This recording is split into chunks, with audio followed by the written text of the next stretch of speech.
Dalam dinamika perang modern di Ukraina, sistem pertahanan udara seperti S-400 Triumph memainkan peran yang jauh lebih kompleks dari sekadar menembak jatuh pesawat.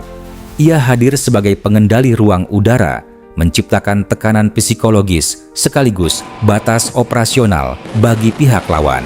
Dalam banyak situasi, keberadaan S-400 saja sudah cukup untuk memaksa pesawat tempur berpikir ulang sebelum memasuki wilayah berisiko tinggi.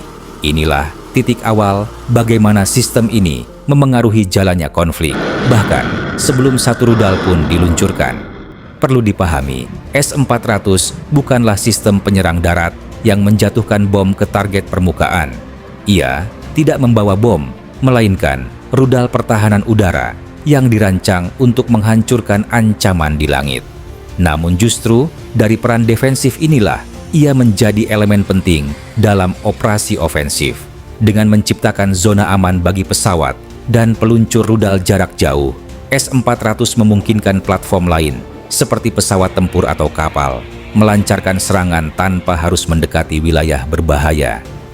Serangan yang terjadi di medan konflik umumnya melibatkan rudal jelajah, drone, atau bom berpemandu, sementara S-400 bekerja di belakang layar, menjaga semuanya tetap terlindungi.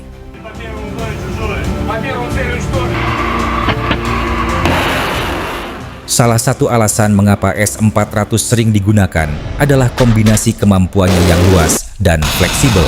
Sistem ini mampu menjangkau target hingga ratusan kilometer, melacak banyak objek sekaligus, serta menggunakan berbagai jenis rudal untuk menghadapi ancaman berbeda, dari drone kecil hingga pesawat tempur. Selain itu, mobilitasnya memungkinkan sistem ini dipindahkan sesuai kebutuhan taktis, menjadikannya sulit diprediksi. Dalam konteks perang yang terus berubah, fleksibilitas ini menjadi keunggulan besar, karena posisi dan peran sistem dapat disesuaikan dengan cepat mengikuti perkembangan situasi di lapangan. Di sisi produksi, peningkatan penggunaan sistem pertahanan udara mendorong upaya untuk menjaga ketersediaannya. Produksi S-400 dilaporkan terus berjalan untuk memenuhi kebutuhan operasional dan menjaga kesiapan pertahanan.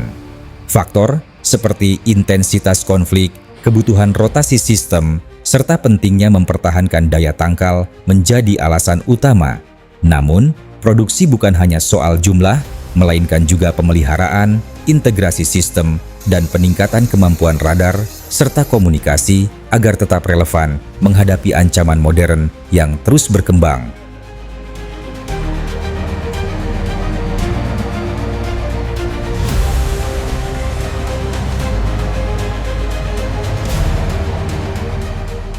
Sementara itu, Ukraina mengembangkan pendekatan pertahanan berlapis untuk menghadapi tekanan tersebut.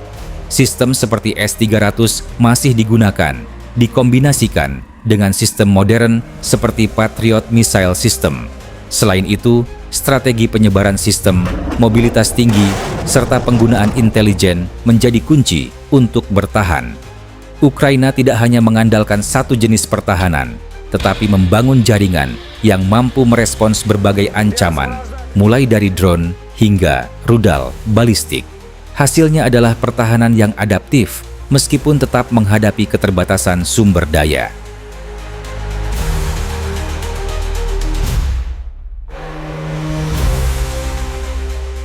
Pada akhirnya, peran S-400 dalam konflik ini menunjukkan bahwa perang modern bukan lagi soal siapa yang paling banyak menyerang, melainkan siapa yang paling mampu mengontrol ruang tempur. Sistem ini memang kuat, tetapi tidak kebal terhadap tekanan, terutama jika dihadapkan pada serangan berlapis dan taktik yang terus berkembang. Di sisi lain, pertahanan Ukraina juga tidak sempurna, namun terus beradaptasi.